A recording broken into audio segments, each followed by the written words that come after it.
New BBC news के साथ राशिद खान आपकी खिदमत में हाजिर। अच्छा जी, आज हम मौजूद हैं मलीर कोर्ट में। मेरे साथ जो शख्सियत बैठी हैं, Shaji Abbas, advocate high court. आज हम बात करने जाएंगे क्राइम के हवाले से। क्रिमिनल एक्टिविटीज़ आजकल आप देख रहे हैं कि कराची में बढ़ती जा रही है, तो उसके मुतालिक आज हम बात करेंगे शाजी अब्बास से, एडवोकेट हाई कोर्ट। तो ये वजह क्या है कि जो आजकल क्रिमिनल एक्टिविटीज़ बढ़ती जा रही हैं। अस्सलाम वालेकुम शाजी अब्बास साहब, आप देख रही हैं, आप खुद वकील हैं हाई कोर्ट की, आप देख रही हैं आजकल क्रिमिनल एक्टिविटीज़ बढ़ती जा रही हैं। इन एक्टिविटीज़ की बढ़ने की वजह क्या है? बिस्मिल्लाहिर्रहमानिर्रहीम। वालेकुम अस्सलाम राशिद भाई। क्राइम बढ़ने की वजह दरअसल ये है कि आजकल की जिस तरह के हालात जिस तरफ जा रहे हैं, अगर देखा जाए कि रोज़ महंगाई इतनी ज़्यादा बढ़ती जा रही है कि लोगों का गुजारा बहुत मुश्किल हो गया है। ख़ास तौर पे इस महंगाई ने लोगों की कमर तोड़ के रख दी है। जो गरीब लोग हैं वो इसका मतलब उनको रोज़गार के मौके फ़राहम नहीं किए जा रहे, और वो बेचारे जो है अपने बच्चों का पेट नहीं पाल सकते, और इस वजह से वो क्या कहते ज़ाहिर उन्हें अपने घर के अखराजात तो उन्हें पूरे करने ही है, तो वो इस वजह से वो दूसरे जराइम पेशा में वो जाते हैं, क्योंकि उनको इस माशरे में हुकूमत उनको वो चीज़ें फैसिलिटीज़ प्रोवाइड नहीं कर रही जिसकी उनको ज़रूरत है, जो कि इंसान की एक बेसिक हक़ है, जो उनका राइट है। वो राइट ही उनको नहीं मिल रहा है, जैसे बिजली हो गया, पानी हो गया। ये चीज़ें ऐसी हैं कि मतलब जो हर इंसान का हक़ है।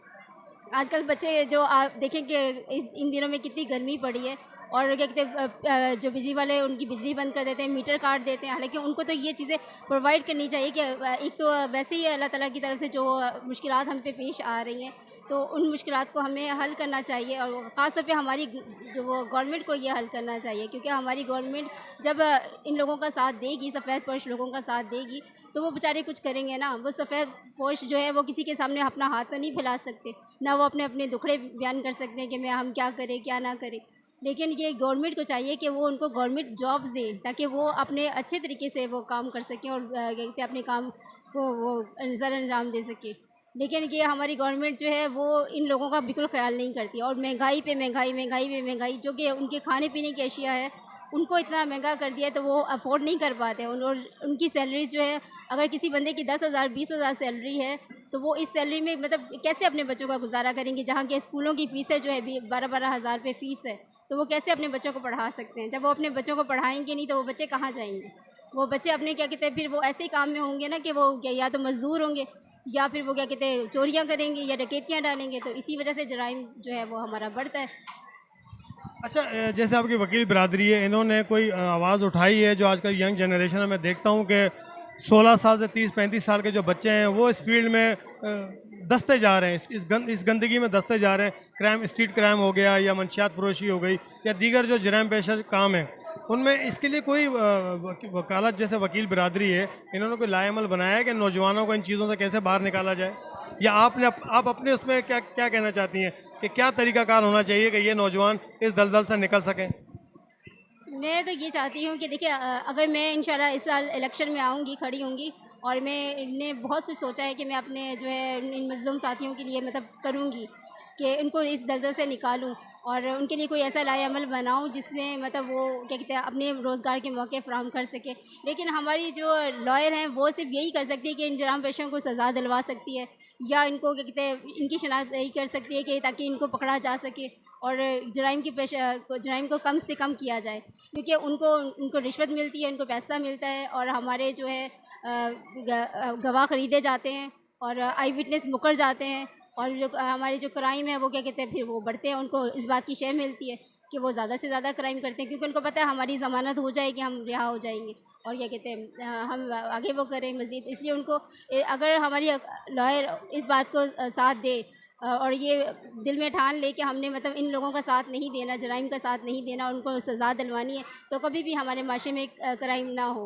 अगर हम दूसरे ममालिक की मतलब अगर देखा जाए दूसरे ममालिक को लें, तो वहाँ पे इंसाफ के तकाज़े बहुत ऊँचे हैं, और इसीलिए वहाँ पे मतलब इतना कोई क्राइम नहीं होता, जितना कि हमारी पाकिस्तान की शराब क्राइम के लिए बहुत बढ़ गई है।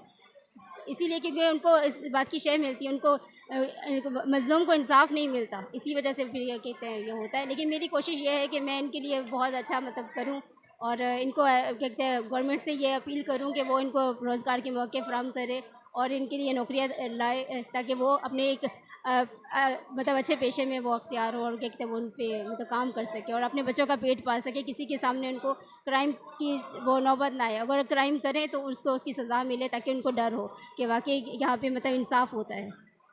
अच्छा, सबसे आखिरी सवाल शाज़िया अब्बास साहिबा, हम देखते हैं कि अक्सर जो क्रिमिनल एक्टिविटीज़ में मुलविस लोग हैं वो कोर्टों में आते हैं और बरी हो जाते हैं। वो 2 महीने, 6 महीने, साल के अंदर अंदर वो बरी हो जाते हैं। इसकी वजह क्या है? इसकी वजह ये है कि वो जो हाई होते हैं वकील, जो बहुत पढ़े लिखे अच्छे मतलब काबिल होते हैं, वो उनको हायर करते हैं और उनको मुँह मांगी फ़ीस देते हैं, ठीक है। और जब मुँह मांगी फ़ीस देते हैं तो इस वजह से फिर वो उनका केस डील करते हैं और केस में फिर वो जो शवाहिद होते हैं वो उनको मिटा दिए जाते हैं, ठीक है। लोगों को ख़रीद लिया जाता है ताकि वो उसके हक़ में गवाही दें, और जो मज़लूम होता है उनके ख़िलाफ़ गवाही दी जाती है। आई विटनेस को मतलब डरा धमका दिया जाता है और उनको मतलब इस तरह किया जाता है कि ताकि वो गवाही ना दे सके कोर्टों में, मतलब उनकी गवाही का ना हो।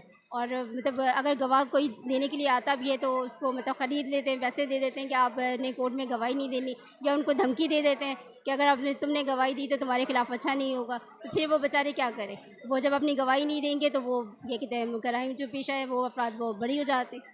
इसी वजह से हमारे जो है क्या कहते हैं मुजरिमों को सज़ा नहीं मिलती। यही सबसे बड़ी वजह तो यही है कि हमारे वकीलों को ऐसे जराइम पेशों के साथ नहीं देना चाहिए। और अल्लाह का शुक्र है कि मैं जो मेरे पास अगर मुजरिम आता है, अगर मुझे पता है कि वो उसने जुर्म किया है तो मैं इसको ज़रूर उसको उसकी सज़ा दिलवाती हूँ। हाँ, अगर जो मज़लूम होता है और उसको बिला वजह इसको यहाँ पे फंसाया जाता है तो उसका मैं साथ भी देती हूँ। जी नाज़रीन, जैसा कि आपने देखा हमारे साथ मौजूद थी advocate high court Shazia Abbas साहिबा। इनका कहना था कि अगर जराइम की रोकथाम करनी है, सबसे पहले तो जो हमारी गवर्नमेंट है उसको रोज़गार प्रोवाइड करना पड़ेगा। जो गरीब तबका है, गरीब नौजवान है, उनको एक अच्छा सा रोज़गार मुहैया करना पड़ेगा, जिसमें आप मुख्तलिफ़ कंपनीज़ हैं, गारमेंट्स कंपनी है, दीगर टेक्सटाइल कंपनी है, उनको उजागर करना पड़ेगा, उनमें उनको रोज़गार फराहम करना पड़ेगा। दूसरा सवाल मैंने इनसे किया कि जराइम पेशा अफराद जो ना 2 से 4 महीने 6 महीने में बाहर आ जाते हैं, बरी हो जाते हैं, तो वजह उन्होंने यही बताई है, या तो जो उनके जो गवाह हैं वो डर जाते हैं, खौफज़दा हो जाते हैं, उनके खिलाफ़ आके गवाही नहीं देते हैं, तो मजबूरन जो हमारे अदालतें हैं उनको छोड़ना पड़ता है। तो इसी चीज़ को देखते हुए मैं यही कहना चाहता हूँ कि जो जराइम पेशा अफराद हैं उनको जो है ना जराइम को रोकने के लिए जराइम पेशा अफराद के ख़िलाफ़ हम सबको खड़ा होना पड़ेगा ताकि जराइम को रोक सकें। बहुत शुक्रिया। कैमरामैन मोहम्मद अरशद के साथ राशिद खान को दीजिए इजाज़त। अल्लाह हाफ़िज़।